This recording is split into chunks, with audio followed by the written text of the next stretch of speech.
बूढ़ी मादी भवानी की, जगत जननी माँ जानकी भवानी की। चतुर्दिवस की कथा का आज हम लोग श्री गणेश करेंगे। आरती से हम लोग आज की कथा का पुनः शुभारंभ करेंगे। आप सभी लोग श्रद्धा भक्ति भाव से पुनः भगवती का आह्वान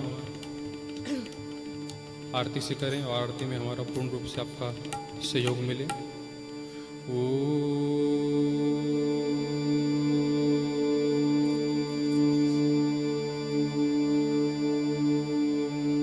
चंद्रमा मनसो जात चक्षुः सूर्यो अजायत श्रोत्राद्वायुश्च प्राणश्च मुखादग्निरजायत। जय अम्बे गौरी मैया जय श्यामा गौरी, तुमको निश दिन मैया जी को सदा ही हरि ब्रह्मा शिव जी।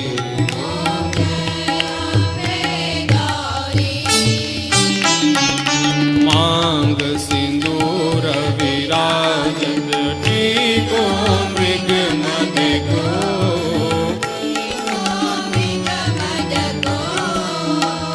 उज्ज्वल से तो नैना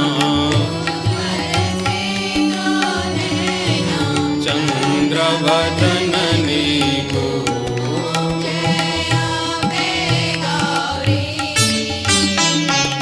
कनक समान गले पर राकांबर राजे,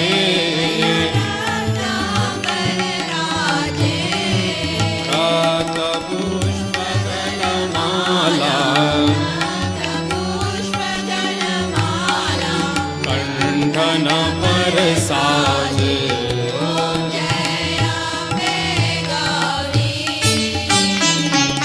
के हरिवाहन राजन खड़ग खपर धारी, सुर नर मुनि जन सेवक तिलके दुख हारी।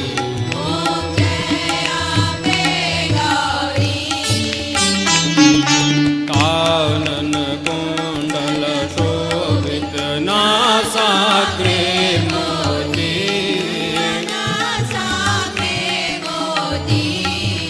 कोटिक चंद्र दिवाकर राजत समज्योति।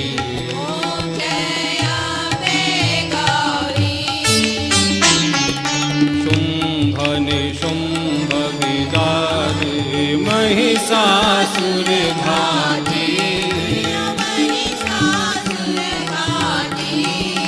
धूम्र विलोचन नैना निश दिन मदमाती।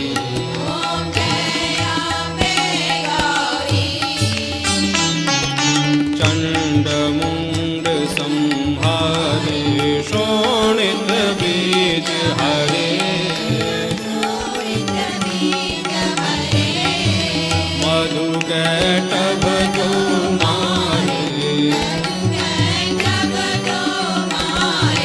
सुरभ यहीन करे।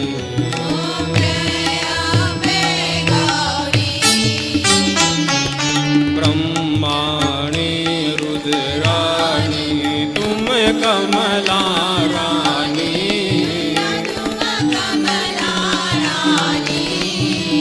आगम निगम बखानी, तुम शिव पटरानी।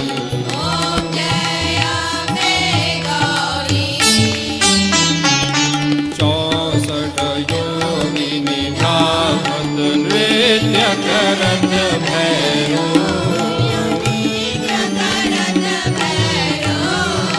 बाजत ताल मृदंगा और बाजत डमरू।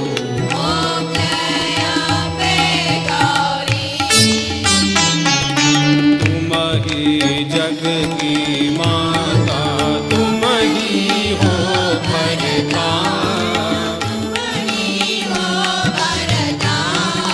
भक्तन के दुख हरता, सुख संपत्ति करता।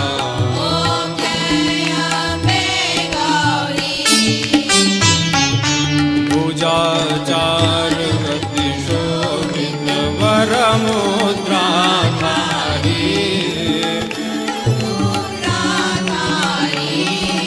मनवांछित फल पावत, सेवत नर नारी।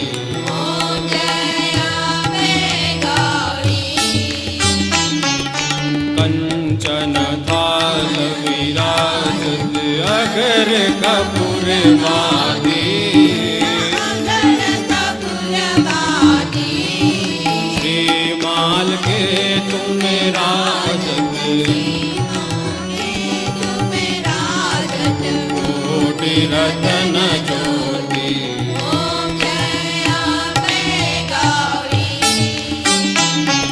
श्रीअम्बे जितियारति जो कोई नर गावे, कहत शिवानंद स्वामी, अनवांछित फल पावे।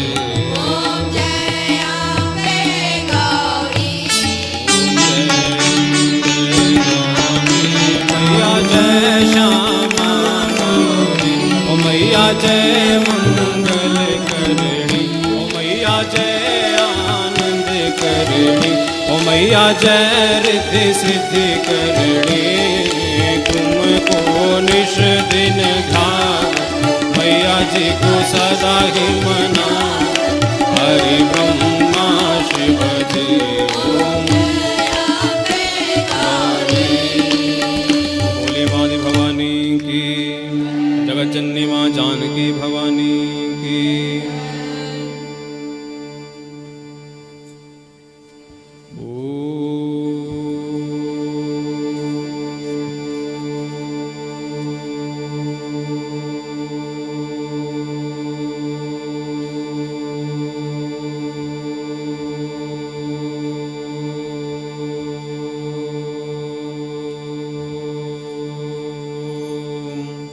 गुरुर्ब्रह्मा गुरुर्विष्णुः गुरुर्देवो महेश्वरः, गुरुर्साक्षात् परं ब्रह्म तस्मै श्री गुरुवे नमः।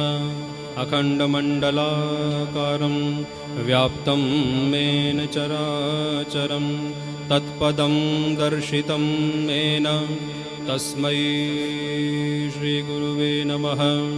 मंगलं भगवान् विष्णुः, मंगलं गरुडध्वजः, मंगलं पुण्डरीकाक्षं, मंगलायस्तनो हरि। वक्रतुण्डमहाकाय सूर्यकोटिसमप्रभ, निर्विघ्नं कुरु मे देव, सर्वकार्येषु सर्वदा। सर्वमङ्गलमाङ्गल्ये शिवे सर्वार्थसाधिके, शरण्ये त्र्यम्बके गौरी नारायणी नमोस्तुते। सर्वस्वरूपे सर्वेशे सर्वशक्ति समन्विते, भयभ्यस्त्राहि नो देवी दुर्गे देवी नमोस्तुते।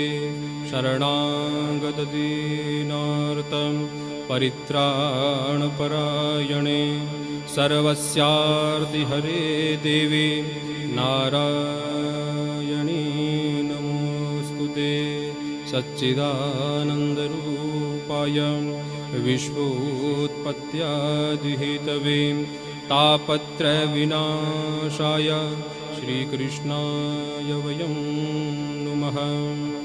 दक्षिणे लक्ष्मणो यस्य, वामे दनकात्मजा, पुरतोर्मारुतिर्यस्य तं वन्दे रघुनन्दनम् अतुलितबलधामम् अयिमशैलावदेहं तनुजवनकृशानुं ज्ञानिनामग्रगण्यं सकलगुणनिधानं वानराणामधीशं रघुपतिप्रियभक्तं वातजातं नमामि।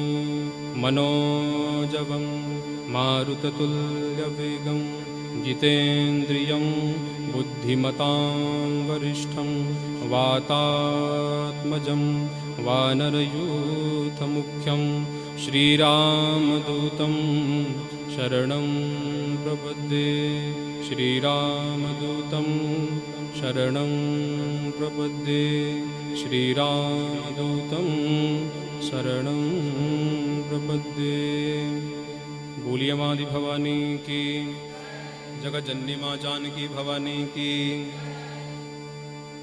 परम मंगलमयी परात्पर अखिलेश्वरी अकारण करुणा वरुणालय निर्गुण निराकार सगुण साकार भक्तवांछा कल्पतरु अखंड सच्चिदानंदमयी जगत नियंत्री जगत हर्त्री जगत कर्त्री अनंत कोटि ब्रह्मांड नायिका जगजननी जगदम्बिका श्री महाकाली महालक्ष्मी महासरस्वती त्रिगुणात्मिका भगवती आदि भवानी आदि शक्ति महामाया महादुर्गा भगवती की महती कृपा से भगवती के दिव्य आशीर्वाद से भगवती के श्री चरणों में श्रद्धावंत होने व नवरात्र के अति पावन अति पवित्र पुण्यमयी नवरात्र के शुभ अवसर पे रक्तांबाधारी भगवती की श्री वांगमयी प्रतिमूर्ति श्रीमद्देवी भागवत महापुराण के इस 9 दिन के ज्ञान यज्ञ भक्ति यज्ञ में हमारा जो है आज चौथे दिन की कथा का श्री गणेश होने जा रहा है और हम सभी लोग इस कथा रूपी गंगा में अवगाहन करने के लिए स्नान करने के लिए जो है वो तत्पर हैं। भगवती की महती कृपा कि उनकी कृपा से हमें जो है इस कथा को बार बार सुनने का शुभ अवसर जो है वो हमें निरंतर मिल रहा है और भगवती की कृपा सदैव जो है सबके ऊपर बनी रहे। हमने प्रथम दिवस ही इस विषय पे चर्चा की थी कि आश्विन के महीने में चैत्र के महीने में माघ के महीने में और आषाढ़ के इन चारों नवरात्रों में भगवती की कथा का श्रवण अगर कर लिया जाए तो वो सद्य मुक्ति को देने वाला है और वो भी एक क्षण क्षण जो है अगर आधे श्लोक का जब भी अगर हम लोग इन 9 दिनों में कर लें अगर आधा भी ना हो तो उससे आधा भी कर लें आधा भी ना हो तो केवल एक बीजाक्षर के मंत्र का जब भी अगर उनके कर लें तो कहीं ना कहीं भगवती की विशेष कृपा जो है हम पे बनती है और हम उनके कृपा पात्र जो है वो बनते हैं। तो सौभाग्य है और सदैव जो है श्रोता को तन्मयता से दत्तचित्त होकर के भगवती के चरणों में अपना मन अर्पित करते हुए भगवती की कथा का उनकी लीला का पान जो है वो करना चाहिए। तभी जो है कथा श्रवण करने का फल जो है वो हमें मिलता है।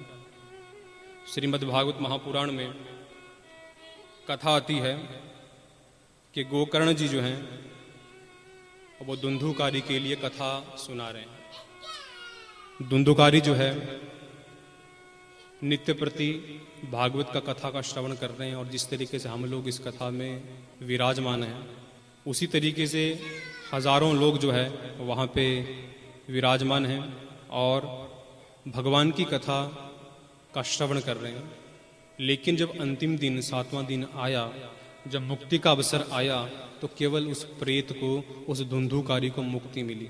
केवल एक व्यक्ति को हजारों सुनने वाले थे हजारों सुनने वालों में से केवल एक को मुक्ति मिली और जितने वो 999 लोग थे वो वैसे के वैसे वहीं बैठे रह गए। मैंने कल भी चर्चा की थी कथा लोग बहुत सुनते हैं लेकिन कथा के बाद जब तक उस कथा को हम लोग अपने जीवन में नहीं अपना लेते हैं वो हमारे आचरण में नहीं आती है तब तक उस कथा श्रवण करने का लाभ भी नहीं मिलता है। तो आपको खुद सोचना है कि आप लोग उन 919 लोगों में से आओगे या आप लोगों को वो एक व्यक्ति बनना है। अगर आप लोग दत्तचित्त होकर के सब कुछ जो भगवती को अर्पित करते हुए कथा का श्रवण करोगे तो तभी ये कथा आपको लाभ देगी। उनको लेने के लिए स्वयं जो है भगवान विष्णु जी का विमान आया और वो केवल एक व्यक्ति गए। तो सभी लोगों ने यही प्रश्न किया कि हजारों लोग हम लोग यहाँ पे थे, हम सभी ने इस पांडाल में बैठकर कथा सुनी, लेकिन विमान लेने के लिए केवल एक व्यक्ति को आया और केवल एक व्यक्ति को लेके गया, हमें वो सौभाग्य क्यों नहीं मिला? तो गोकर्ण ने कहा कि इस प्रेत ने जो है 7 दिनों तक लगातार कथा सुनी। कथा सुनने के बाद जब ये कथा समाप्त होती थी, कथा समापन के पश्चात ये उस कथा के विषय में सोचते थे कि मैंने आज क्या सुना, और सोचने के बाद फिर जो उसने सुना उसको वो जीवन में अपनाते थे, उसको आचरण में लेके आते थे, तब जाकर के उनकी मुक्ति हुई। तो उन्होंने दोबारा जो है उस कथा का श्रवण किया पुनः 7 दिन तक लगातार, और तब जाकर के उन सभी लोगों को लेने के लिए स्वयं भगवान विष्णु जी का विमान आया और पूरे ग्राम की जो है वो सद्य मुक्ति हुई। तो बस हमारी आप लोगों से यही आशा है कि आप लोग भी जो है धुंधुकारी की तरह बने, उन गांव के लोगों की तरह नहीं कि केवल सुना और यहाँ से निकाल दिया। ज्ञान तो सबको है। क्या आप लोग कथा नहीं जानते हो? क्या आपने आज तक कभी कथा नहीं सुनी? सब जानते हो आप लोग। क्या आप लोग जानते हो कि किसी की चुगली करोगे तो क्या होता है? जानते हो नहीं जानते हो? पता है ना। किसी की निंदा करोगे तो क्या होता है? ये भी आप लोग जानते हो। किसी की बुराई करने से, किसी के द्वेष करने से, किसी से ईर्ष्या करने का ज्ञान सबको होता है, लेकिन ज्ञान होना जरूरी नहीं होता। ज्ञान के साथ साथ उस ज्ञान का जीवन में लाभ तब है जब आप लोग उसका आचरण करते हो। रामायण तो सबके घर में है ना। हम लोग सभी रामायण पूजते भी हैं। श्री राम जय जय राम, श्री राम जय जय राम, बस इतना ही जानते हैं, इससे आगे कुछ भी नहीं जानते। और उसी घर में जो राम राम जपने वाले हैं उनके माता पिता की हालत इतनी बुरी है कि केवल वो राम नाम केवल मुख में है, वो सुनते हैं। रामायण की पूजा जब किसी का जन्मदिन होता है ना तो घर में रामायण बाजी जाती है, चौपाइयाँ पढ़ी जाती है, और लेकिन केवल जपना और उसके बाद उस पर आचरण कोई भी नहीं करता है। केवल हम लोग राम जी की मूर्ति की पूजा करते हैं। हमारे ऋषियों ने, हमारे मनीषियों ने, हमारे विद्वत जनों ने ये मूर्ति, भगवान ने साकार रूप शायद इसलिए लिया होगा ताकि उनके उस साकार रूप को देख करके वो रामायण, वो रामचरितमानस, वो श्रीमद् भागवत की कथाएं, वो घटनाएं जो हैं उनको याद आ जाएं, और उनको याद कर करके, उनको पढ़ पढ़ के, उनको सुन सुन करके वो लोग उनके आचरण को ग्रहण करें कि जैसे राम जी हैं वैसे हम लोग बने, जैसे कृष्ण जी थे वैसे हम लोग बने, जैसे हनुमान जी थे वैसे हम लोग बने। अगर केवल जय हनुमान ज्ञान गुण सागर जय कपीस हम लोग को उजागर किया और घर में जो है पिता ने कहा बेटा यहाँ आ, मेरे पास टाइम नहीं है, कल मिलूंगा, कल पता नहीं पिताजी रहेंगे या नहीं रहेंगे, पता नहीं है। तो आप खुद सोचिए, रामायण तो पढ़ते हो लेकिन राम जी का चरित्र, राम जी को तो समझा ही नहीं आज तक, है ना। हनुमान जी की पूजा तो हर घर में होती है, हनुमान चालीसा का पाठ तो हर व्यक्ति करता है, लेकिन हनुमान जी ने जो किया वो आज तक किसी ने नहीं किया और ना ही कोई करना चाहता है। इसलिए कथा तो बहुत लोग सुनते हैं, कथा सुनने के बाद जो है उस पर आचरण नहीं होता, तभी हमारे जीवन में कोई परिवर्तन नहीं आता, तभी हमारे जीवन में कोई उन्नति नहीं होती। हम जहाँ थे, जहाँ से शुरुआत हुई थी, वहीं पे हमारी समाप्ति होती है। तो बोलिए माँ भवानी की, जगजननी माँ जानकी भवानी की।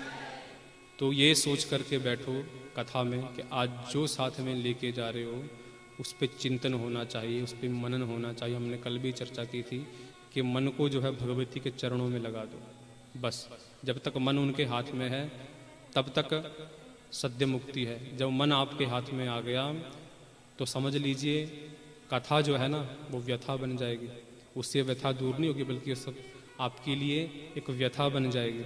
और बिना किसी संशय से, बिना किसी तर्क वितर्क से भगवान की लीलाओं का नित्य प्रतिपान करो। भगवान को पाने के 4 तरीके हैं। जैसे हमने कल कहा था, दही से दूध बनता है, दूध से दही बनता है, और दही से फिर आपका मक्खन बनता है, और मक्खन के बाद फिर घी आता है। उसी तरीके से भगवान को पाने के भी 4 तरीके हैं, 4 क्रियाएं हैं। सबसे पहला रूप, दूसरा नाम, और तीसरी लीला, और चौथा धाम। नाम आप लोग भगवान का कहीं भी ले सकते हो, उसके लिए कोई भी जो है नियम लागू नहीं होते। जब इच्छा हुई तो भगवान का नाम लिया, भगवान का नाम लेते रहो, भगवान को पा जाओगे। दूसरा रूप, उनके दर्शन जरूर करो, क्योंकि जब तक उनके दर्शन नहीं करोगे, उनके विषय में हम लोग अच्छे तरीके से समझ नहीं पाएंगे, उनके चरित्र के विषय में हमें ज्ञान नहीं होगा। तो पहले नाम, दूसरा रूप और तीसरी लीला। रामायण में क्या लिखा है या रामचरितमानस में तुलसी जी ने किस चीज़ का वर्णन किया, वाल्मीकि जी ने अपनी रामायण में किस चीज़ का वर्णन किया, उसको सुनना, उनकी कथाओं का श्रवण करना, वो होता है लीला का पान। और चौथा होता है धाम।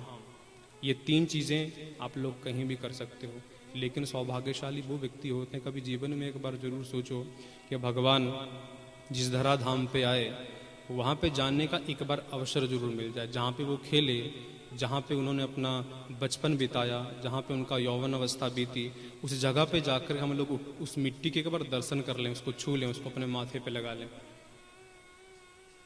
तो इन चारों तरीकों से आप लोग भगवान को प्राप्त कर सकते हो। नाम भी जप सकते हो, नाम नहीं जप सकते तो उनके रूप के दर्शन करो, और रूप के दर्शन नहीं कर सकते उनकी लीलाओं, उनकी कथाओं का पान करो, उनकी कथाओं को सुनो।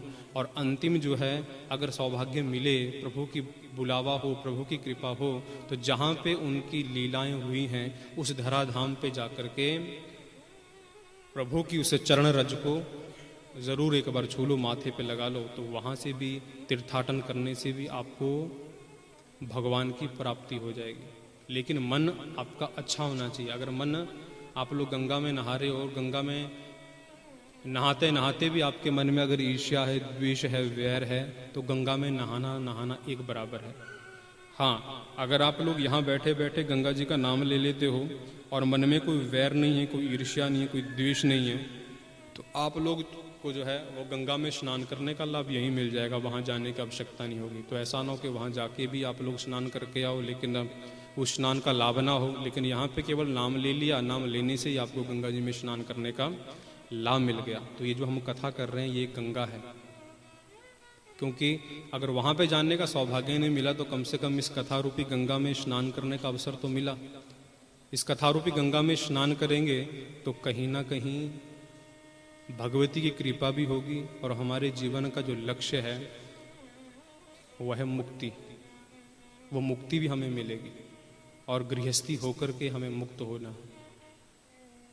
तो मुझे आशा है कि आपके ऊपर भगवती की कृपा बनेगी और आप लोग तन्मयता से भगवती की कृपा पाने का पूरा जो है वो प्रयत्न करोगे। जो भी दिन अवशेष बचे हैं, जो समय निकल गया वो तो शायद दोबारा नहीं आएगा, लेकिन अभी जो आने वाला है उसका हम लोग पूरा लाभ लें और भगवती से कृपा करें कि भगवती अगर तेरे चरणों की थोड़ी सी भी दूर मिल जाए तो कहीं ना कहीं जो है वो मेरी किस्मत, मेरी तकदीर जो है वो बदल जाए। तो बोलिए माँ दी भवानी की, जगत जननी माँ जानकी भवानी की। आपकी जय में अभी भी बहुत सी धीरे है, बोलते हैं आप लोग बहुत संकोच होता है। आपको ये मौका दूसरी बार नहीं मिलेगा। हम लोग तो सोचते थे कि जब यहाँ पे आएंगे कथा करेंगे तो आप लोग तो नाचोगे, नाचना तो क्या, आप लोग तो सोते हो, दूसरों को भी सुला देते हो, ताली तक नहीं बजती, इतना खाना खा के आते हो भर पेट के। तो नाम भगवान का पहली बार हमने कहा कि नाम की बहुत महत्वता है। पहली चीज नाम है और नाम लेने में ही संकोच। संस्कृत में नहीं गाएंगे हम लोग, हिंदी में गाएंगे। चलो संस्कृत मानते हैं, कलिष्ट आपको समझ नहीं आएगी, लेकिन हिंदी तो समझते हो ना। तो साथ जब तक नहीं दोगे तब तक आनंद नहीं आएगा।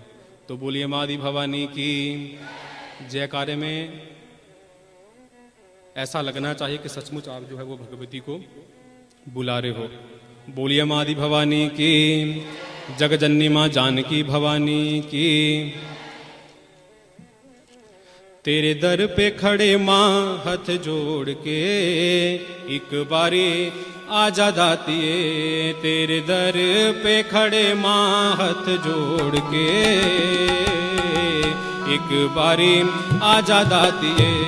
तेरे दर पे खड़े माँ हाथ जोड़ के, एक बारी आजा दातिए तेरे दर पे खड़े माँ हाथ जोड़ के। एक बारी आजा दातिए एक बारी आजा दातिए एक बारी आजा दातिए तेरे दर पे खड़े माँ हाथ जोड़ के।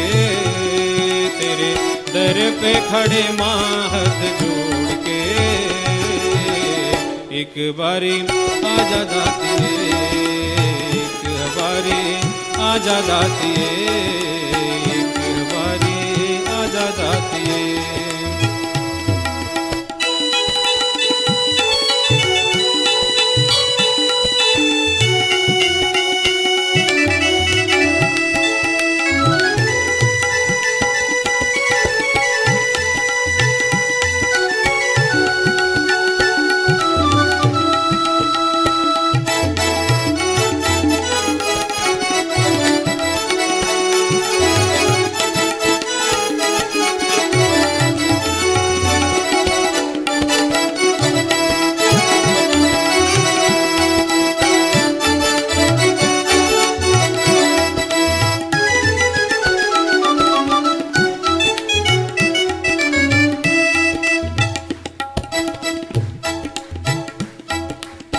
शेरां वाली मैया मेरी जग रखवाली तू। शेरां वाली मैया मेरी जग रखवाली तू। तू ही मैया शारदा दुष्ट हर काली तू। तू ही मैया शारदा दुष्ट हर काली तू। दुष्टों को हरती हर हर बोल के। दुष्टों को हरते हर हर बोल के। एक बारी आजा दातिए एक बारी आजा दातिए तेरे दर पे खड़े माँ हाथ जोड़ के। एक बारी आजा दातिए एक बारी आजा दातिए एक बारी आजा दातिए एक बारी आजा दातिए।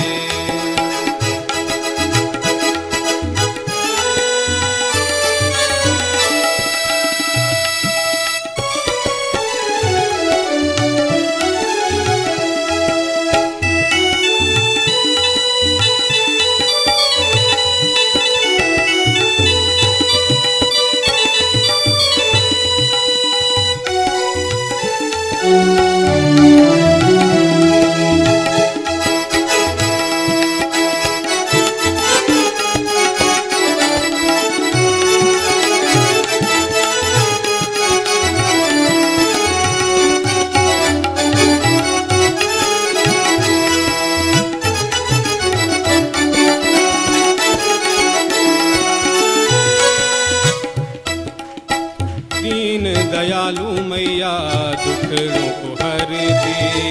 दीन दयालु मैया दुखड़ों को हरती। लक्ष्मी रूप में माँ धन धान भरती। लक्ष्मी रूप में माँ धन धान भरती। भरती भंडार धन धन बोल के। भरती भंडार धन धन बोल के। एक बारी आजा दातिए एक बारी आजा दातिए तेरे दर पे खड़े माँ हाथ जोड़ के। एक बारी आजा दातिए एक बारी आजा दातिए एक बारी आजा दातिए एक बारी आजा दातिए।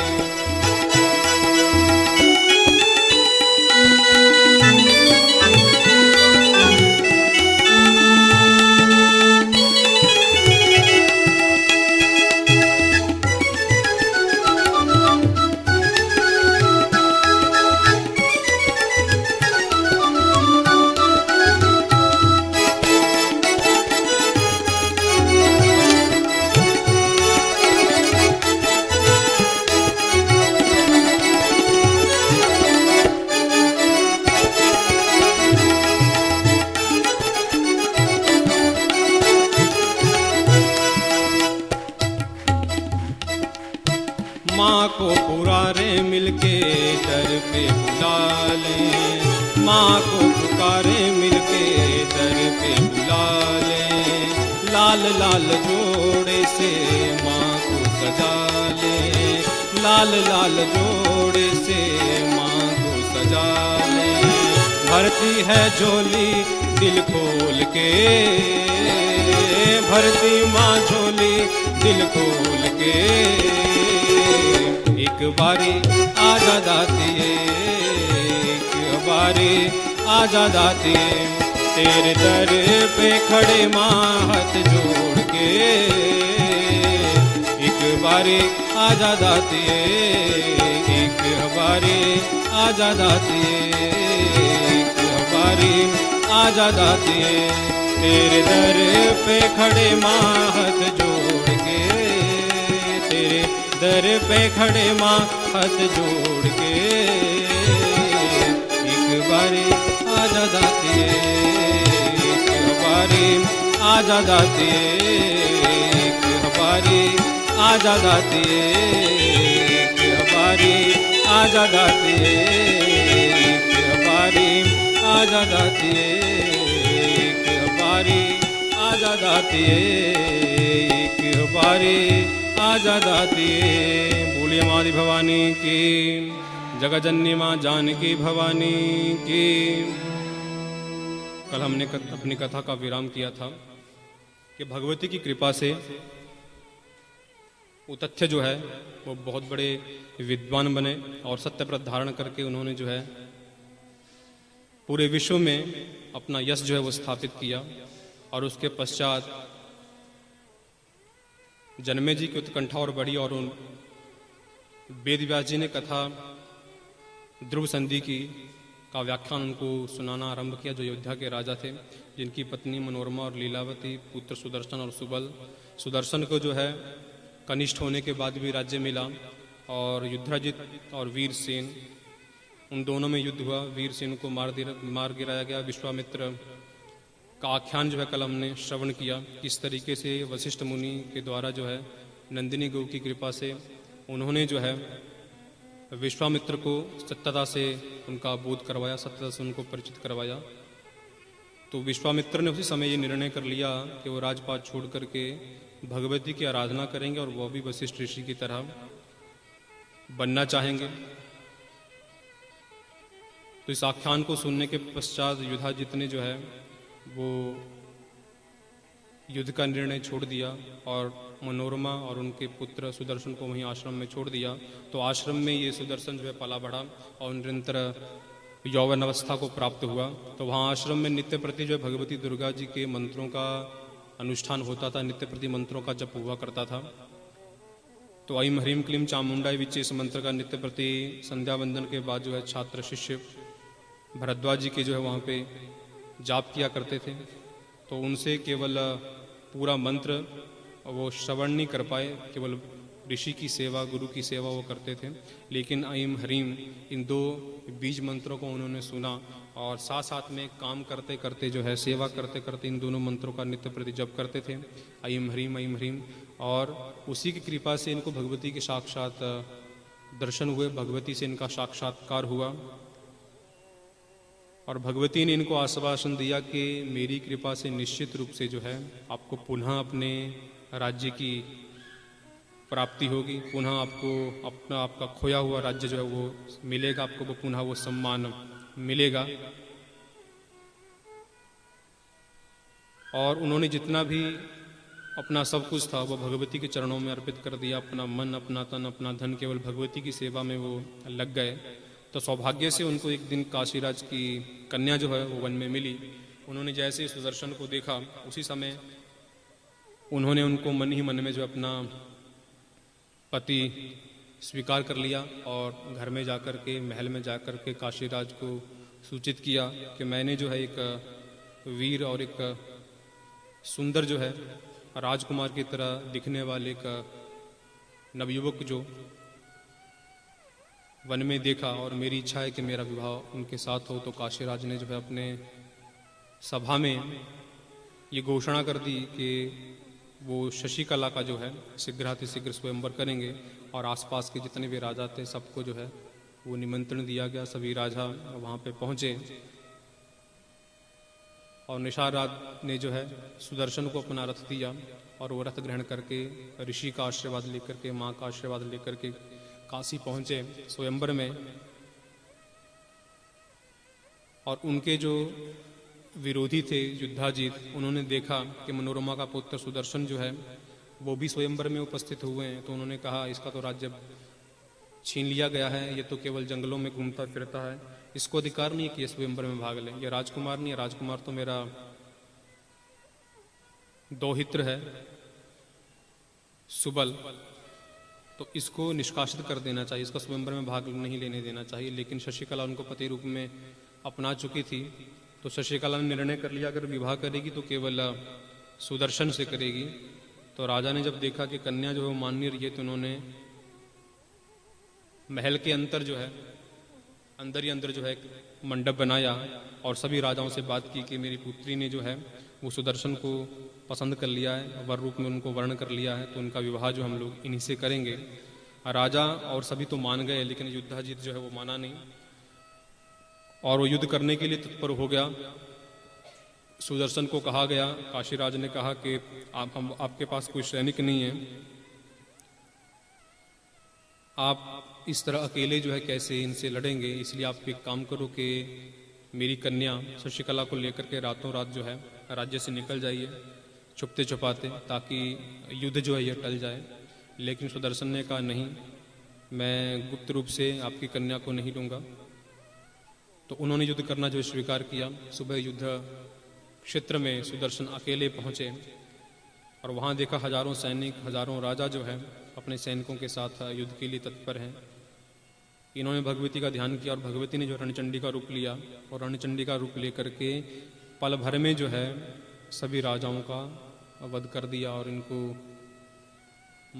मुक्ति मिली सभी राजाओं को सुदर्शन की कृपा से, क्योंकि भगवती के हाथों से उनका वध हुआ। और ये कन्या को लेकर के पुनः जो है भरद्वाज ऋषि का आश्रम में पहुँचे, उनका आशीर्वाद लिया और उनका आशीर्वाद लेकर के पुनः अपने राज्य को अयोध्या की तरफ लौटे। और ये वहाँ के राज सिंहासन पे इनको राजकुमार के रूप में नियुक्त किया गया, इनको राजा बनाया गया। और काशीराज ने भी जो है अपने पूरे राज्य में घोषणा कर दी कि हर गांव में एक भगवती का मंदिर होना चाहिए और हर घर में नित्य प्रति भगवती की पूजा होनी चाहिए। अगर ऐसा नहीं होगा तो राज्य में रहने वाले व्यक्तियों को राज्य से निष्कासित कर दिया जाएगा, राज्य से बाहर निकाल दिया जाएगा। तो नित्य प्रति वहाँ पे गांव-गांव में भगवती की मंदिर, भगवती के देवालय और भगवती की पूजा वहाँ पे होनी आरंभ हो गई और धर्म की स्थापना पुनः हुई। जब जैसे ही जन्मे जी ने व्यास जी के मुख से ये कथा श्रवण किया तो उन्होंने कहा प्रभु भगवती की पूजा कैसे करते हैं। तो उन्होंने कहा 9 दिनों तक लगातार नवरात्रों में भगवती की पूजा की जाती है। प्रतिदिन जो है भिन्न भिन्न उपचारों से भगवती की पूजा होती है और कन्या पूजा जो है इस पूजा का अभिन्न अंग है। तो कन्या पूजा आवश्यक है। अगर कन्या पूजा ना की जाए तो कहीं ना कहीं व्रत में, उस पूजा में फल जो है थोड़ा अधूरा रह जाता है, उसका फल कम मिलता है। तो उन्होंने भगवान राम जी की कथा उनको सुनाई कि स्वयं भगवान राम जी ने इसी समय में जो है भगवती की कृपा से रावण पर जो विजय पाई थी। दशमी के दिन विजयादशमी इसलिए उसको कहते हैं।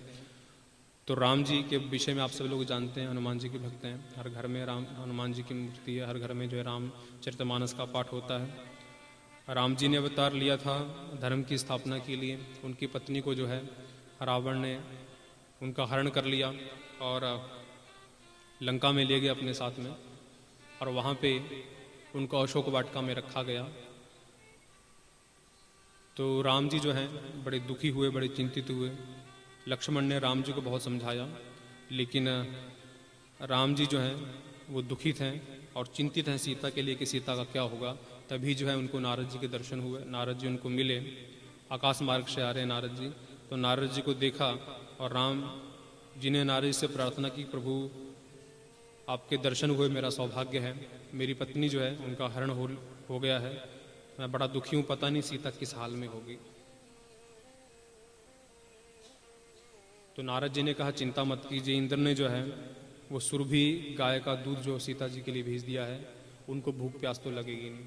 और दूसरा, सीता ही जो है रावण के वध का कारण बनेगी, क्योंकि पिछले जन्म में ये एक ऋषि कन्या थी और रावण एक उच्छृंखल उद्दंड जो है वो राजा था, तो उसने बलात् जो है उस कन्या के साथ दुर्व्यवहार किया और कन्या ने अपने प्राणों का त्याग कर दिया और रावण को शाप दिया कि अगले जन्म में जो है मैं ही आपकी मृत्यु का कारण बनूंगी, तो चिंतित मत होइए, ये जो है रावण का काल है। तभी जाकर के सीता का हरण उसने किया है। नारद जी की बात को सुन करके राम जी को थोड़ा सा उनका दुख शांत हुआ और उन्होंने नारद से प्रार्थना की कि प्रभु, बहुत बड़ा कार्य है रावण को मारना, तो मुझे कोई उपाय बताइए जिससे उनकी मृत्यु संभव हो। तो उन्होंने कहा, भी नवरात्रों का समय चल रहा है, आप एक काम करें कि 9 दिनों तक लगातार भगवती की पूजा करें और उनसे अपनी विजय की कामना करें। तो भगवान राम जी ने भी जो है नारद जी के कहने से, उनके मुख से देवी के महात्म्य का श्रवण करके उन्हें 9 दिनों तक लगातार जो है भगवती की पूजा की। और जैसे ही 10वां दिन आया, उसी दिन जो है विजयादशमी के दिन रावण पे उन्होंने विजय पाई। रावण का वध, रावण का संहार जो है राम जी के हाथों से हुआ। तो जब राम जी की कथा सुनी तो उनके मन में और उत्कंठा जाग गई कि प्रभु, बार बार जो है भगवान विष्णु जी को अवतार क्यों लेना पड़ा,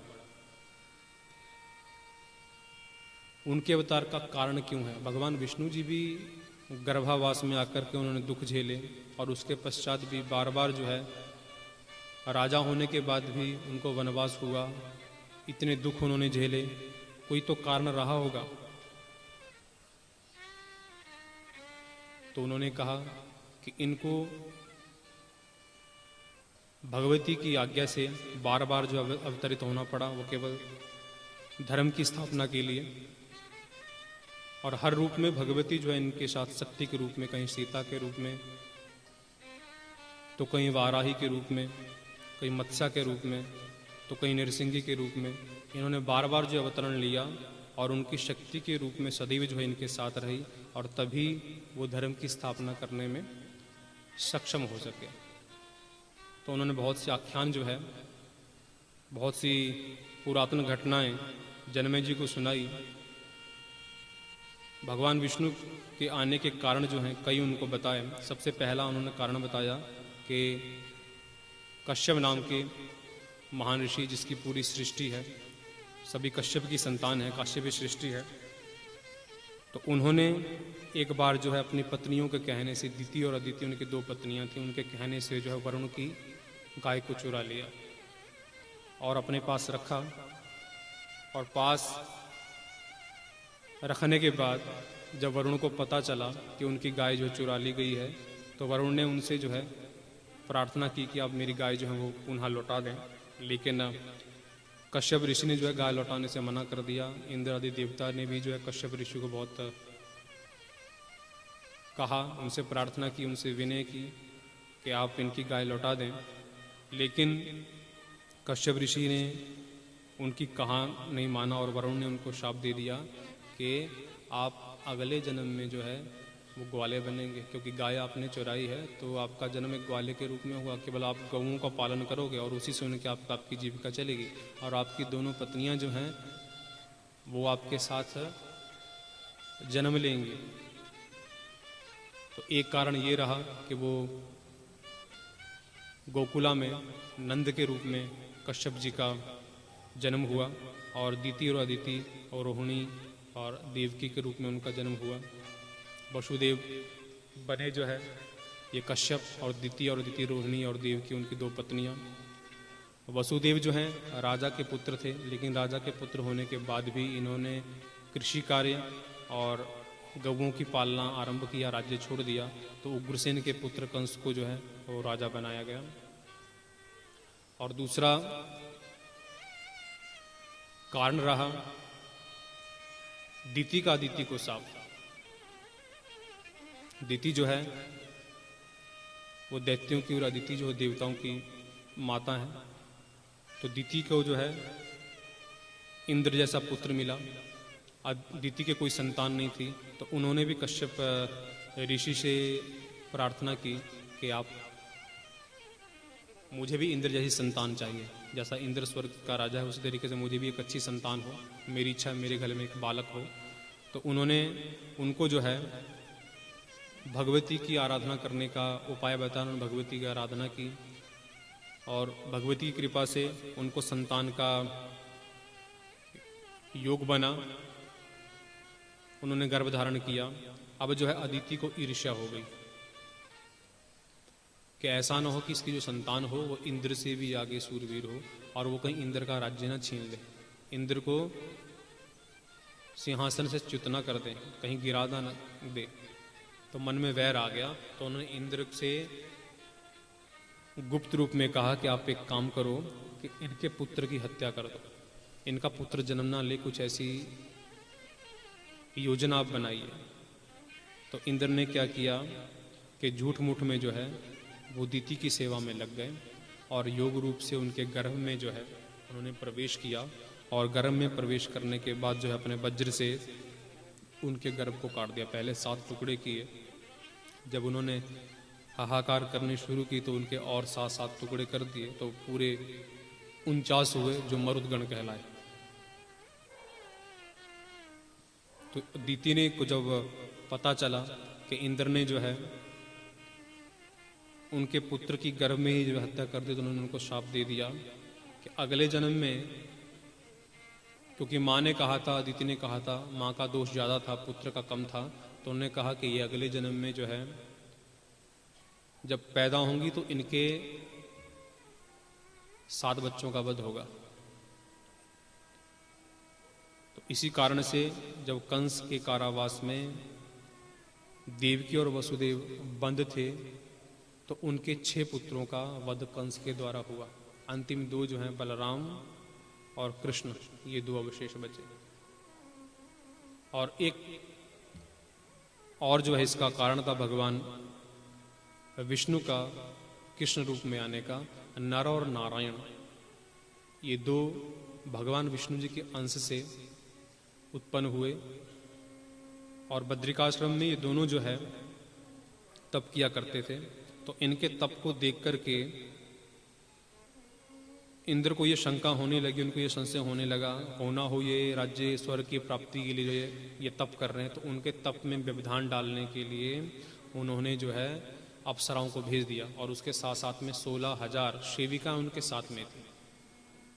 रंभा, मेनका आदि सुंदर सुंदर अप्सराएं जो है उनको मोहित करने के लिए पहुंची और बहुत ज़्यादा मोहित करने का प्रयास उन्होंने किया। कामदेव ने भी अपना पूरा प्रयत्न किया, लेकिन उन दोनों भगवान के अंशों को, नर और नारायण को, वो मोहित करने में सक्षम नहीं हो पाए। तो जैसे ही वो समाधि से जगे, उन्होंने अपने जंघाओं से जो है उर्वशी, उनसे भी सुंदर एक अप्सरा उनकी जंघाओं से प्रकट हो गई नर के, और उन्होंने अप्सरा उनको दे दी। उन्होंने कहा हमें अप्सराओं से कोई अर्थ नहीं है, क्योंकि हम तो केवल, हमारी इच्छा केवल तप की है और हमें मुक्ति चाहिए, हमें सिंहासन नहीं चाहिए, ये अप्सरा आप इंद्र को जाके दे दो। तो जो 16,000 सेविका उनके साथ आई थी, उन्होंने कहा अप्सरा तो इनको मिल जाएगी, लेकिन हम लोग केवल आपकी ही सेवा करेंगे और हमारी इच्छा है कि हम आप ही हमारे पति रूप में आप हमें प्राप्त हो। तो एक कारण ये भी रहा था कि अगले जन्म में नर और नारायण ने जो है उनसे ये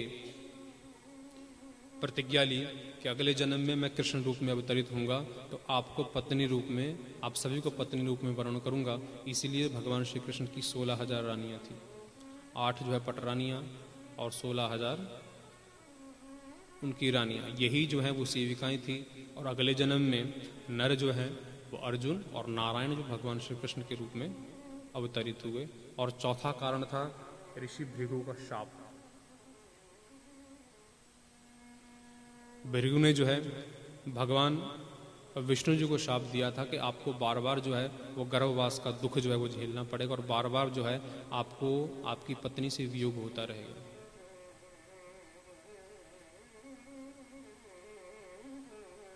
भृगु जो है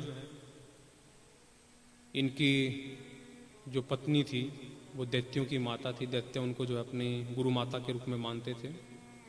तो भगवान विष्णु जी ने जो है इंद्र की रक्षा के लिए एक समय जो है उनके द्वारा उनकी पत्नी का वध हो गया, और उसी वध के कारण जो है एक ब्राह्मणी स्त्री की हत्या जो भगवान विष्णु से हो गई। स्त्री हत्या का दोष उनको लगा। तो भगवान विष्णु जी को भृगु जी ने शाप दे दिया कि जिस तरीके से आपने मेरी पत्नी की हत्या की है उसी तरीके से आपको भी जो बार बार कभी राम के रूप में, कभी कृष्ण के रूप में, कहीं ना कहीं किसी ना किसी रूप में आपको अपनी स्त्री से जो है वो वियोग आपका होगा। आपको स्त्री का दुख जो झेलना पड़ेगा और बार बार आपको इस धराधाम पे आना पड़ेगा। और चौथा कारण ये था भगवान विष्णु जी का बार बार जो है अवतरित होना। तो भगवान राम जो है सूर्य कुल में पैदा हुए। सूर्य वंश का वर्णन वेदव्यास जी ने किया, और चंद्र वंश में भगवान श्री कृष्ण। तो देवकी और वसुदेव के यहाँ भगवान श्री कृष्ण जी का अवतार हुआ, और उन्होंने बहुत सी लीलाएं वहाँ पे की। बहुत से असुरों का वध जो है उनके हाथों से हुआ, और पुनः जो है उनके द्वारा धर्म की स्थापना हुई। तो बोलिए माँ आदि भवानी की, जगजननी माँ जानकी भवानी की। हम हर कथा आपको सूक्ष्म रूप में सुनाएंगे, हम लोग ज़्यादा उसके भीतर नहीं जाएंगे क्योंकि समय इतना कम होता है कि कथा अगर हम विस्तृत करें तो कथा तो बहुत बड़ी है। इतनी बड़ी कथा है कि अगर हम लोग एक दिन भी अगर भगवान कृष्ण की कथा लेके चले तो एक दिन तो क्या हो सकता है, कई दिन जो हैं वो कथा में निकल जाएं। अगर भगवान राम की कथा को लेके चलें तो कई दिन उस कथा में निकल जाएं। तो जो हमारे पुराणों का जो नियम है ये वंश का वर्णन हम लोग सूक्ष्म रूप से करेंगे। जो नियम है, तो भगवान श्री कृष्ण जी का जन्म हुआ वसुदेव और देवकी के यहाँ, और कृष्ण पक्ष भाद्र पक्ष की अष्टमी के दिन, और चारों तरफ बड़ा आनंद ही आनंद था। और वहाँ से भगवान श्री कृष्ण जी को गोकुला में ले गए। वसुदेव जी, उनकी जितनी भी बेड़ियाँ थी वो सारी खुल गई, क्योंकि जिसके जीवन में भगवान आ जाते हैं उसके जीवन में कभी भी कोई मोह माया होती ही नहीं है। जिसके जीवन में भगवान नहीं है उसके जीवन में मोह माया है ही है, और जिसके घर में भगवान आ गए उसके जीवन में कभी मोह माया हो ही नहीं सकती है। कहते हैं ना कि भगवान श्री कृष्ण को जब ले जाया जा रहा था तो किस में ले जाया जा रहा था? एक टोकरी में डाला गया। और टोकरी कहाँ पे रखी थी पता है आपको? वसुदेव ने टोकरी कहाँ रखी थी? यहाँ पे रखी थी। क्योंकि यहाँ पे जब हम लोग अपने भगवान को बिठा लेते ना, जब अपने बुद्धि में जब भगवान बैठ जाएंगे तो बुद्धि कभी गलत हो ही नहीं सकती। तो बेड़ियाँ जो भी हैं, चाहे वो माया है, कैसा भी वो माया अपने आप दूर हो जाती है। और जैसे ही वो टोकरी वसुदेव ने गोकुला में छोड़ के आए, पुनः बेड़ियों में बंद गए, माया के जाल में फिर जकड़े गए। तो जब तक भगवान यहाँ पे हैं, चाहे बुद्धि कहो चाहे अपना मन कहो, जब यहाँ पे भगवान है, सिर पे भगवान है, तो बेड़ियाँ नहीं है। जैसे भगवान सिर से नीचे उतरे, पुनः जो है वो बेड़ियों में बंद गए, और वहाँ नंद के यहाँ आनंदी आनंद। तो बोलिए माँ आदि भवानी की, जगजननी माँ जानकी भवानी की। और देवी पुराण, उपपुराणों में एक पुराण है, 18 उपपुराणों में, तो उसमें 49वें अध्याय में कथा आती है कि भगवान शिव ने जो है वो भगवती से प्रार्थना की कि भगवती, हमने बार बार जो है पुरुष रूप में, आपने बार बार जो है स्त्री रूप में अवतरण लिया है। मेरी इच्छा है कि मैं भी जो है स्त्री रूप में अवतरित होकर के उस जो है अनुभव को जानूं। स्त्री का जीवन कैसा हो उसको, उसके विषय में मैं जानना चाहता हूँ। तो उसमें देवी पुराण में एक कथा आती है कि भगवान शिव की इच्छा से जो है वो भगवती गौरी ने जो है वो कृष्ण का रूप लिया। ये कल्पभेद से कथा आती है। भगवती गौरी जो है वो कृष्ण रूप में परिवर्तित हुई, उनका अवतरण हुआ। और भगवान शिव, जिनके आप लोग भक्त हैं शैव, वो राधा जी के रूप में प्रकट हुए। तो बोलिए माँ राधा रानी की, जगजननी माँ जानकी भवानी की। तो जैसे ही जो भगवान श्री कृष्ण का जन्म हुआ तो जितने भी गोकुल के वासी थे वहाँ पे आनंद ही आनंद बरसना आरंभ हो गया, और सभी गोप ग्वाले जो है भगवान कृष्ण को देखने के लिए आनंद मगन हो गए भगवान कृष्ण को देखने के लिए। नंद के यहाँ उनकी हाजिरी होनी आरंभ हो गई। निरंतर जो है नंद के लाला को देखने के लिए लोगों की कतार लगी है, कब उनकी बारी आए। और भगवान कृष्ण का जो रूप इतना मनमोहक था, तो उनका नाम कृष्ण है। जो दूसरों को खींच ले, आकर्षित कर ले, वही कृष्ण है। दूसरे गोविंद हैं। गो मैंने होता है आपकी इंद्रियां, और जो चाहे वो आंखें हों, चाहे वो कान हो, चाहे वो मुख हो, चाहे वो नाक हो, ये सभी इंद्रियां हैं। उन इंद्रियों के द्वारा जिनकी सदा विंद, जिनकी सदा पूजा होती है, वो है गोविंद। और गोपाल, गोपाल मैंने गो भी इंद्रियां, और पाल जो इंद्रियों की पालना करते हैं, वो भी हैं गोपाल। तो ऐसे गोपाल, ऐसे गोविंद को देखने के लिए पूरे गोकुल के लोग जो हैं वो नंद बाबा के घर में एकत्रित हुए। तो भोलेनाथ कहाँ पीछे रहते, तो भोलेनाथ जी भी उनको देखने के लिए कैलाश छोड़ करके वहाँ गोकुला में आए, और जो है कि जोगी का रूप लिया, और जोगी का रूप लेकर के गोकुला में पहुँचे। और यशोदा माँ से कहते हैं कि हे यशोदा, तेरे लाला को देखने के लिए इतने लोग आए हैं, सुना है तेरे लाला बहुत सुंदर है, जिसको एक बार देख ले उसका मन जो है वो मोह लेता है। मेरी इच्छा है तेरे लाला को देखूं। तो उन्होंने कहा, आप तो जोगी हो, शरीर पे भस्म रमाई है, गले में इतनी बड़ी बड़ी मालाएं पहनी हैं, और आपको देख के तो मेरा लाला डर जाएगा। तो मैं नहीं चाहती कि मेरा लाला डरे, लेकिन नहीं, भगवान भोलेनाथ जी ने जिद पकड़ ली। कभी ज्योतिषी के रूप में, तो कभी सन्यासी के रूप में, कभी संत के रूप में यशोदा के दरबार में जो है, यशोदा के घर में उनका आना जाना लगा रहा। और जब तक उन्होंने भगवान कृष्ण के दर्शन ना कर लिए, तब तक वो वहाँ से गए नहीं। और जहाँ भगवान कृष्ण को पता चला कि मेरे इष्ट जो हैं, मेरे भोलेनाथ जो हैं दरबार पे आए हैं, तो उन्होंने भी रोना शुरू कर दिया। वहाँ से वो चुप नहीं हुए। अंदर भगवान कृष्ण रो रहे हैं, और बाहर जो है भोलेनाथ जी उनके दर्शन के लिए तत्पर हैं, क्योंकि भगवान कृष्ण को भोलेनाथ को अंदर लेके आना था। तो भोले बाबा कहते हैं कि आपका बच्चा रो रहा है, लगता है इसी को किसी की नज़र लगी है, और मैं नज़र उतारना जानता हूँ। तो आपका बच्चा तब तक चुप नहीं होगा जब तक इसकी नज़र नहीं उतारी जाएगी। तो मैं कोशिश करता हूँ, लेकिन मैं जब तक इसको छूँगा नहीं, जब तक इसको देखूंगा नहीं, तो इसकी नज़र कैसे उतारूंगा। तो भगवान भोलेनाथ ने भी जो उनके दर्शन पाने के लिए कितने रूप लिए। तो बोलिए भोलेनाथ महाराज की। आप लोगों की आवाज़ बहुत बहुत कम होती है। बोलिए मादी भवानी की। आज गोकुला की गलियों में झूम जोगी मतवाला, आज गोकुला की गलियों में झूम जोगी मतवाला, अलख निरंजन खड़ा पुकारे, देखूंगा नंद का लाला, अलख निरंजन खड़ा पुकारे, देखूंगा नंद का लाला। ओम नमः शिवाय, हरि ओम नमः शिवाय, ओम नमः शिवाय, हरि ओम नमः।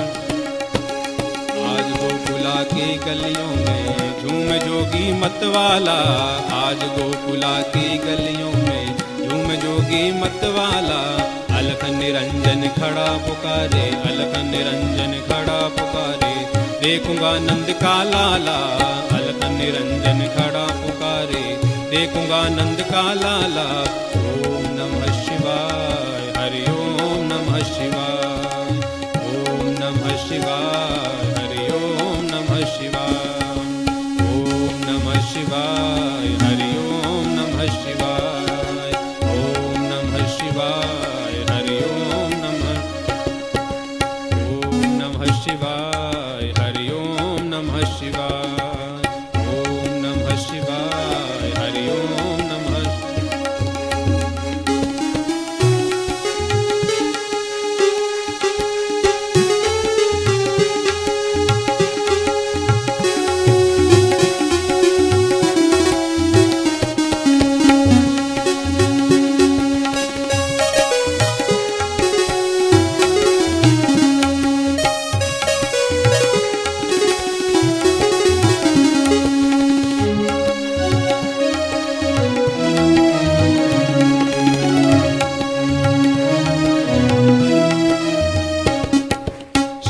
सिंगी लिए हाथ में और डमरू त्रिशूल लिए, शैले सिंगी लिए हाथ में और डमरू त्रिशूल लिए।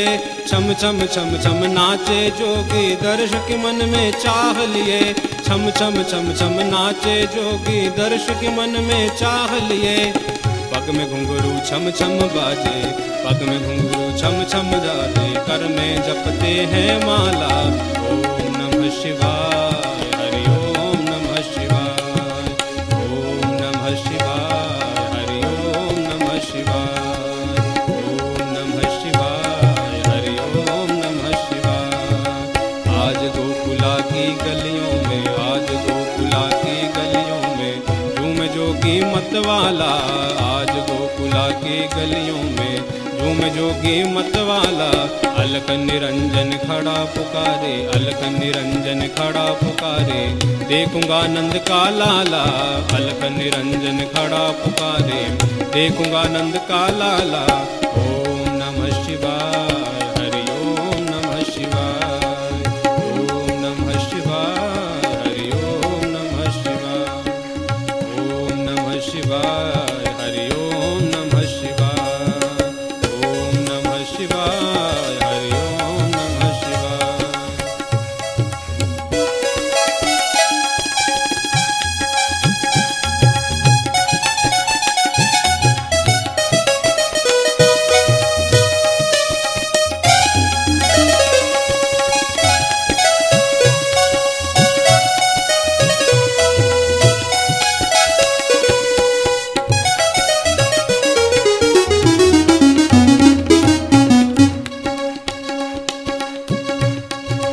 अंगभूत रमावे जोगी बागंबर कटि में सोहे, अंगभूत रमावे जोगी बागंबर कटि में सोहे। जटाजूट में गंगा विराजे भक्त जनों के मन मोहे, जटाजूट में गंगा विराजे भक्त जनों के मन मोहे।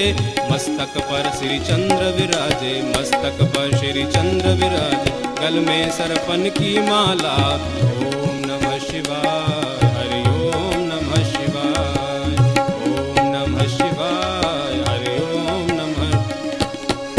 आज गोकुला की गलियों में, आज गोकुला की गलियों में झूम जोगी मतवाला। आज गोकुला की गलियों में झूम जोगी मतवाला। अलख निरंजन खड़ा पुकारे, अलख निरंजन खड़ा पुकारे, देखूंगा नंद का लाला। ओम नमः शिवाय, हरि ओम नमः शिवाय, ओम नमः शिवाय, हरि ओम नमः शिवाय, ओम नमः शिवाय, हरि ओम नमः शिवाय, ओम नमः शिवाय, हरि ओम।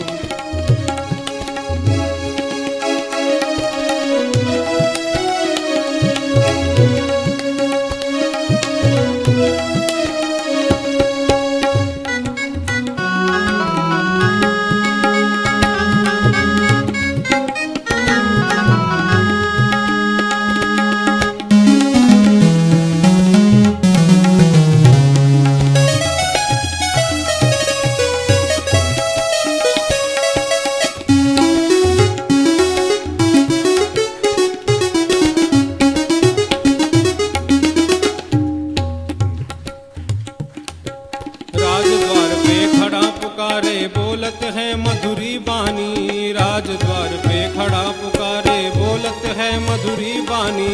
अपने सुत को दिखा दे मैया योगी ने मन में ठानी, अपने सुत को दिखा दे मैया मोगी ने मन में ठानी। लाख हटाओ पर ना मानू, लाख हटाओ पर ना मानू, देखूंगा तेरा लाला।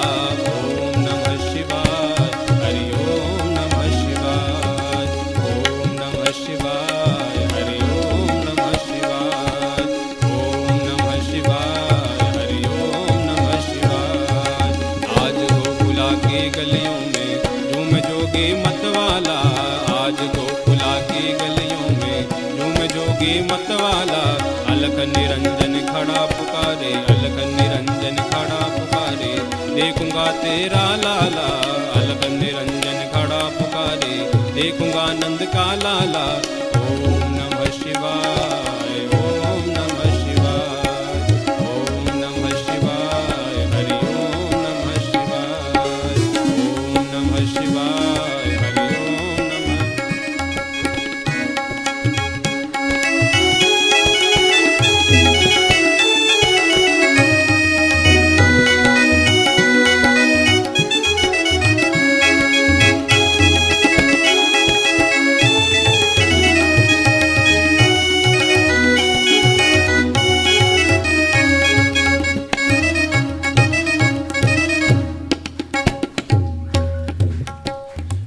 यशोदा द्वार पे आए, अपसुतने को गोद लिए।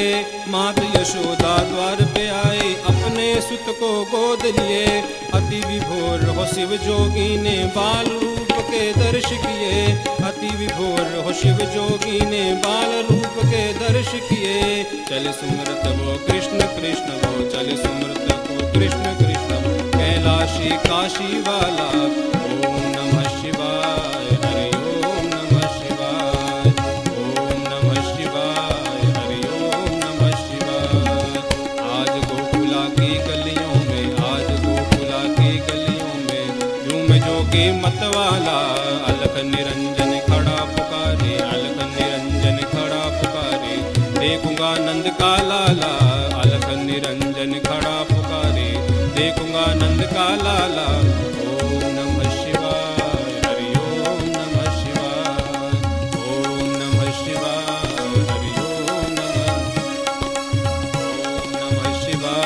हरि ओम नमः शिवाय। ओम नमः शिवाय, हरि ओम नमः शिवाय। हरि ओम नमः शिवाय। ओम नमः शिवाय, हरि ओम नमः शिवाय। बोली मादी भवानी की, जगतजननी माँ जानकी भवानी की। तो भगवान श्री कृष्ण जी के अवतार का वर्णन जो है वेद व्यास जी ने जन्मे जी से किया, और जन्मे जी ने भगवान राम की और भगवान श्री कृष्ण की लीला का पान करके भगवती की महिमा सुनने की उनकी उत्कंठा, उनकी इच्छा और ज़्यादा बढ़ गई। उन्होंने कहा कि प्रभु भगवान श्री कृष्ण, भगवान श्री राम विष्णु जी के अंश, विष्णु जी के अवतार होने के बाद भी जो है उनको इस प्रकार के दुख उठाने पड़े, ये सोचने का विषय, बड़ी चिंता का विषय। अगर उनको दुख उठाने पड़ते हैं तो हमारे जैसे मनुष्यों का, हमारे जैसे गृहस्थों का क्या हाल होगा। तो उन्होंने कहा कि भगवती की इच्छा से, भगवती की कृपा से बार बार जो है इनको अवतार लेना पड़ा, लेकिन इन्होंने अवतार लिया मनुष्य योनि में, मानव योनि में। तो ये इन्होंने जितने भी इनके कर्म रहे वो मानव की तरह रहे। शक्तियाँ होने के बाद भी इन्होंने अपनी शक्तियों का कभी दुरुपयोग नहीं किया। वो भगवती की इच्छा थी कि ये जो है अपना जीवन साधारण तरीके से यापन करें और संपूर्ण विश्व को, संपूर्ण सनातन धर्म को जो है सत्कर्म का, सत्संग का, सद्व्यवहार का जो है वो परिचय दें। और उन्होंने उसको अच्छी तरीके से परिभाषित भी किया, क्योंकि जितना भी सद्व्यवहार है वो कहीं ना कहीं इन दोनों चरित्रों से जो है उभर करके सामने आया। और इन्हीं को सोचते हुए, इन्हीं का चिंतन करते हुए जितना भी हमारा मानव समाज है, जितना भी हमारा सनातन धर्म है, उन्होंने जो है अपने जीवन को इन चरित्रों से उन्नत किया। तो यही कारण रहा कि मानव योनि में आने के बाद भी जो है भगवती की इच्छा से इन्होंने कोई ऐसा व्यवहार नहीं किया जिससे जो है मानव संस्कृति तक जो है कोई विपरीत जो है उसका प्रभाव पड़े, विपरीत प्रेरणा उनको मिले, जिससे वो सत्कर्म न करके अशुभ मार्ग पे, अधर्म के मार्ग पे चले। और भगवती की कृपा से पुनः जो है वो धर्म की स्थापना हुई। तो इनकी लीलाओं का पान करने के पश्चात उनकी और ज़्यादा उत्कंठा हो गई कि प्रभु अब मैं और कोई लीला का पान नहीं करना चाहता हूँ, कि मेरी इच्छा है कि मैं जो है वो भगवती के लीला का पान जो है वो करूँ। तो भगवान वेद व्यास जी ने जनमे जी को और सूत जी ने जो है 88,000 शौनकादि ऋषियों को जो है वो देवी महात्म्य के विषय में जो है कहना, उसका वर्णन करना आरंभ किया।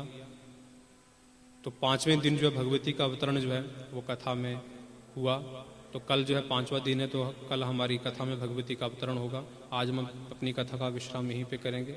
मुझे आशा है कि आप लोग नित्य प्रति कथा में भाग लेंगे और नित्य प्रति जो है भगवती की कृपा पाने का पूरा प्रयत्न जो है वो हमारे द्वारा होगा, चाहे वो सत्संग हो, चाहे भगवती की लीला का पान हो। लेकिन प्रयत्न करें कि आप जब कथा में आएँ तो सब कुछ छोड़ करके आएँ, आपका ध्यान कहीं यहाँ वहाँ ना हो। सीधा कथा में हो तो आनंद आता है, सत्संग करने का भी आनंद आता है। मैं हमेशा कहता हूँ अगर आप लोग साथ दोगे तो कथावाचक तो नाचेगा ही, मैं आपको बता देता हूँ। अगर आप लोग शांत हो के ऐसे बैठोगे जैसे पता नहीं कुछ हो गया है ना, बहुत दुखी हो, कथा में आके किसी ने आपको बांध दिया है, बहुत परेशान हो गए, तो बेचारा कथावाचक भी आपको कुछ नहीं बता पाएगा, क्योंकि वो जब आपके ऐसे यूं चेहरे देखा हो कि बस जाने वाले हैं, पता नहीं कब चले जाएंगे, तो वो सोचेगा इनको जगाऊं कैसे। क्योंकि हम अगर सत्संगी करते रहेंगे तो कथा कब होगी, है ना। अगर हम लोग 2 घंटे का समय होता है, 1.5 घंटे का समय होता है, बच्चों का एग्जाम चल रहे हैं, परीक्षा चल रही है, हम लोग ज़्यादा समय नहीं लेंगे। लेकिन अगर हम लोग 2 घंटे सत्संगी करते रहेंगे, भजन कीर्तन ही करते रहेंगे, तो आप लोग भगवती की लीलाओं का पान कब करोगे, है ना। मैंने अभी कहा कि राम की कथा तो इतनी बड़ी है कि शायद हो सकता है हमारे कई दिन, कई महीने, कई वर्ष निकल जाएं। कृष्ण की कथा इतनी बड़ी है कि कई महीने, कई दिन, कई वर्ष व्यतीत हो जाएं, लेकिन वैसा सुनने वाला तो होना चाहिए।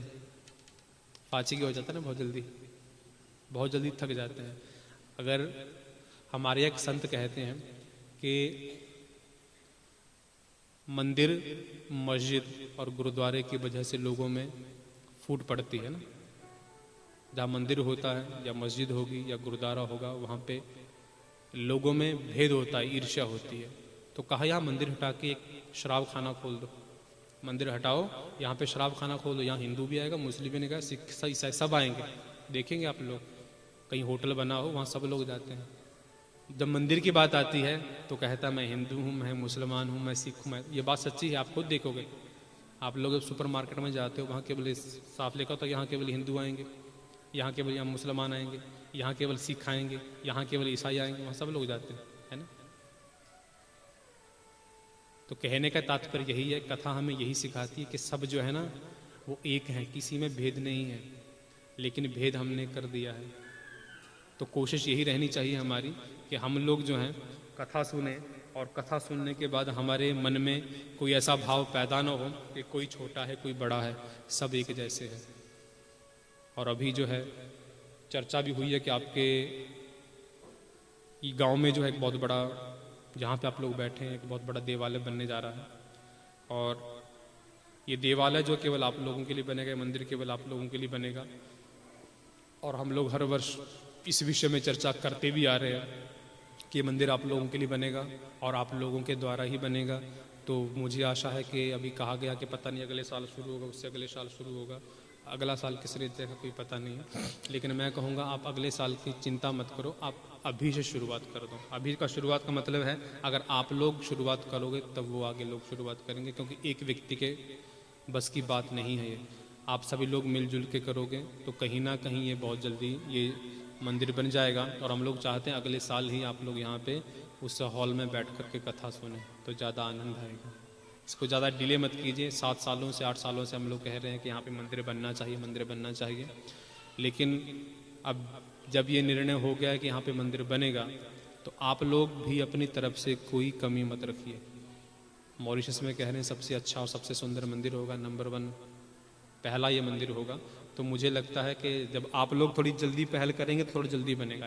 तो हम लोग चाहते हैं जल्दी से जल्दी हम लोग उसको देखें बनता हुआ, और अगले साल आप लोग यहीं पे अगर बैठ के उस हॉल में, उस मंदिर में सुनेंगे तो और भी आनंद आएगा। तो बोलिए आदि भवानी की, क्योंकि हमारा जो धर्म है ना, आप लोग कह रहे हैं क्या, बोलिए आदि भवानी की, धर्म की जय कैसे होती है? आप कहोगे जय हो गई जय। सब लोग कहते हैं गौ माता की। गाय किसके यहाँ गाय, किसकी जय करोगे? गाय तो किसी घर में नहीं है, फिर भी कहते हैं गौ माता की। धर्म, कभी धर्म को अपनाते नहीं, फिर भी क्या कहते हो, धर्म की। और धर्म सबसे ज्यादा करते हो, झूठ सबसे ज्यादा बोलते हो, चुगली सबसे ज्यादा करते हो, फिर भी क्या कहते हो, अधर्म का नाश कहाँ से होगा बताओ? नाश तो आप लोग करते ही नहीं हो, केवल बोलते हो गौ माता की जय हो। मॉरिशस देश का कल्याण कैसे होगा? बोलने से होगा। आप लोग मॉरिशस देश का, आपके बोलने से कल्याण हो गया? कभी हुआ? आप तो हजारों सालों से बोलते रहोगे, कल्याण होगा? नहीं होगा। क्यों? क्योंकि आप लोगों को करना पड़ेगा ना, कुछ तो करना पड़ेगा, है ना। खाना खाते तो खाना बनाना पड़ेगा, क्योंकि बिना बने तो आटा गूंदना पड़ेगा, आटा पिसवाना पड़ेगा, तब थोड़ी मेहनत करनी पड़ेगी, तब जाके वो खाना बनेगा। यहाँ बैठे बैठे करते रहोगे धर्म की जय हो, धर्म का नाश हो, तो वो केवल बातों बातों में रह जाएगा, वो ना तो धर्म की जय होगी, ना धर्म का नाश होगा, ना मॉरिशस का कल्याण होगा। अगर आप कल्याण चाहते हो, धर्म की जय चाहते हो, तो धर्म के जो 4 पाद हैं, 4 हैं, सत्य, दान, दया और तप। सबके प्रति दया होनी चाहिए, आदमी तपस्वी होना चाहिए और सच बोलने वाला होना चाहिए। और चौथी चीज़ है दान। दान के बिना कुछ भी नहीं है ना। ये जो बिरयानी बनेगी 7 दिन के बाद, ये आपके दान से बनेगी। आप लोग जो खाओगे ये आपके दान से बनेगी, नहीं दोगे तो बिरयानी नहीं बनेगी, भूखे जाना पड़ेगा यहाँ से। तो बोलिए मादी भवानी की। और जब हवन करने आप आओगे तो थोड़ा घी लेके आओ, ऐसे खा लिया तारा हाथ मत आना। क्योंकि हम लोग हमेशा कहते हैं, हम लोग जो ये हवन सामग्री बनाते हैं, हवन सामग्री बहुत सूखी होती है, हम लोग चाहते हैं थोड़ा गीली हो, है ना। नहीं वैसे कि जय जय करते रहे, वो हवन सामग्री सूखी, भगवान ही बोलेंगे कैसे भक्त आ गए हैं। हवन सामग्री में कंजूसी, इतनी घी भी नहीं डालते, है ना। अपने आप तो बिरयानी के साथ टमाटर का क्या लगा, क्या बोलते हैं उसको, चटनी बोलते हैं, हाँ कुछ भी, रोगाई के साथ बिरयानी खाते हैं। और हमें जो है सूखे चावल, उसमें थोड़ी हवन सामग्री, थोड़ा सूखा तेल, उसमें घी भी नहीं डालते, सूखा चटनी तो आपने डाली नहीं। तो जब भी आओ खाली हाथ मत आओ, लकड़ी स्पेशली घी लेके आओ, है ना, ताकि उनको भी जो है चटनी अच्छी से मिले, वो सूखा ना मिले। तो बोलिए मादी भवानी की। तो इसको बोलते हैं दान। जैसा अपने आप खाते हो वैसा भगवान को लगाओ, क्योंकि तभी तो भगवान खुश होंगे। अपने आप तो आपने 7 तरह की सब्जियां, चने की दाल बड़ी, रुगाई, चावल, पूरी, सब खा ली है। अब भगवान को हवन सामग्री, वो भी सूखी में हर भगवान को भोग लगा के निकल गए, तो वो बात नहीं बनेगी। तो दान जब तक नहीं होगा तब तक ना तो कल्याण होगा, चाहे वो धर्म हो चाहे वो अधर्म हो। धर्म का नाश भी नहीं होगा बोलने से। उसके लिए कर्म करना पड़ेगा, जप करना पड़ेगा, तप करना पड़ेगा, दान करना पड़ेगा, तभी हमारा धर्म जो है आगे बढ़ेगा। नहीं तो आप लोग बार बार आओगे और बार बार धर्म की जय हो, धर्म की जय हो, धर्म की जय हो, मॉरिशस देश का कल्याण हो, ये होता रहेगा। लेकिन कल्याण कभी नहीं होगा और जय कभी नहीं होगी। अगर उसकी जय करनी है तो बढ़ चढ़ करके आगे आना पड़ेगा। तो मुझे आशा है कि आप लोग जो है, आप लोगों को ये प्रयत्न रहना चाहिए कि जल्दी से जल्दी ये देवालय जो है हमारे सामने हो और हम अपने धर्म को उन्नत होते हुए जल्दी देखें, उसमें समय ना हो। जितनी जल्दी आप लोग किसी की चुगली करते हो, उससे जल्दी आपका मंदिर बनना चाहिए, है ना। उसको थोड़ा सा कम कर दो और थोड़ा दान करना शुरू कर दो, तो कहीं ना कहीं जल्दी काम बन जाएगा। तो बोलिए मादी भवानी की, जगजननी माँ जानकी भवानी की। तो हम लोग आज की आरती के साथ अपनी कथा का विश्राम कर रहेंगे। आप सब लोग अपने अपने स्थान पर खड़े हो जाएं और श्रद्धा भक्ति भाव से आरती के साथ भगवती का विसर्जन हम लोग करेंगे।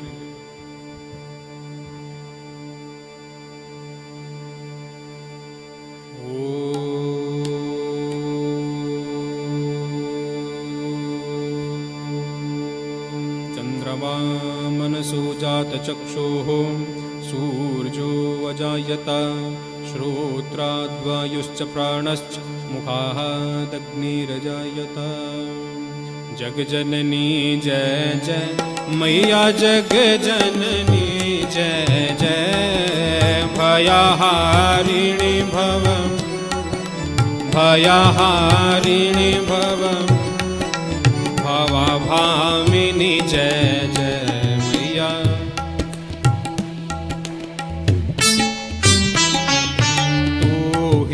सतचित सुखमय शोध ब्रह्म रूपा,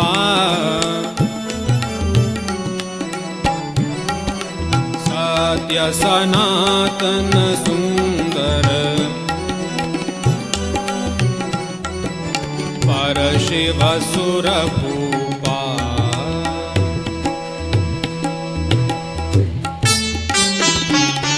आदिया नादिया नामय अविचल अविनाशी,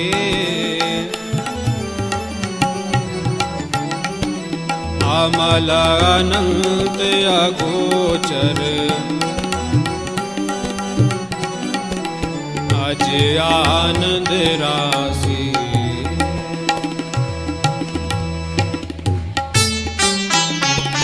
अविकारी अग्रहारी अकल कलाधारी,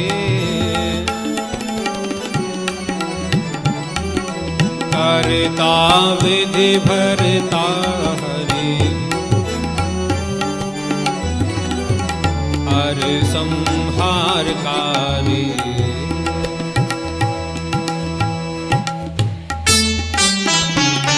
तू विधिवधु रमानु उमा महामाया,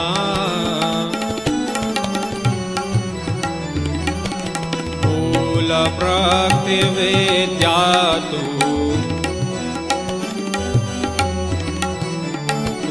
जननी जाया।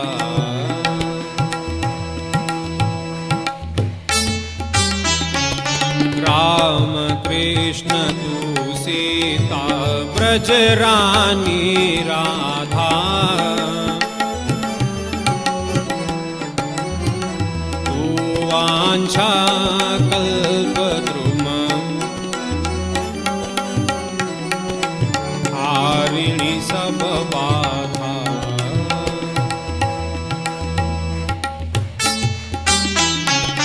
दश विद्या नव दुर्गा नाना शस्त्र करा,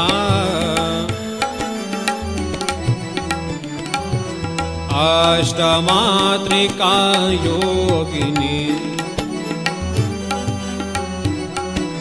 नव नव रूप धरा।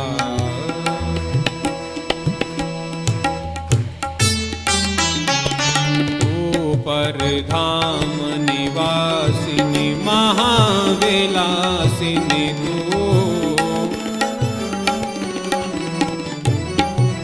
तू ही शमशान विहारिणी, तांडवलाशिनी तू।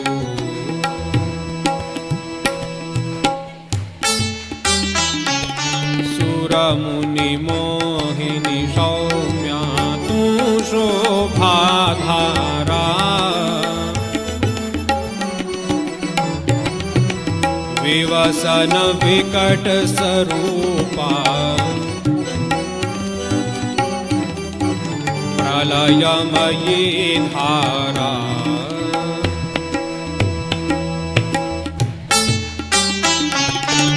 तू ही स्नेह सुधामयी, तू अति गरिल मना, रत्न विभूषित तू ही, तू ही अस्थित ना।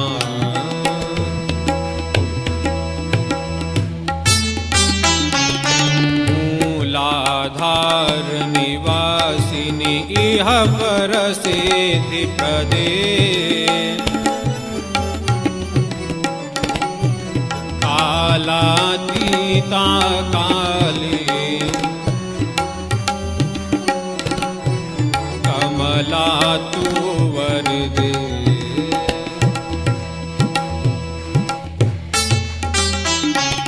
शक्ति शक्तिधर तू ही नित्य भेदमयी, वेद प्रदर्शिनी वाणी, विले वेद त्रयी।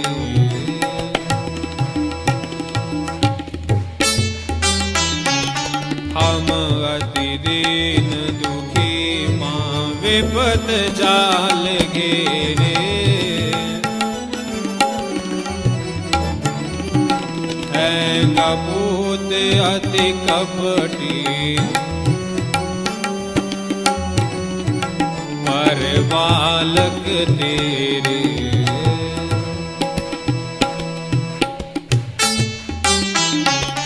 निज स्वभाव वस जननी दया दृष्टि कीजे,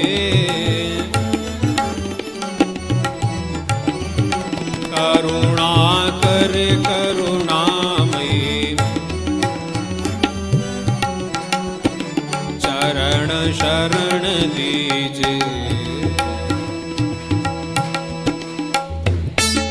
जग जननी जय जय मैया जग जन, ओ अम्बे जग जननी जय, ओ दुर्गे जग जननी, ओ लक्ष्मी जग जननी, ओ काली जग जननी,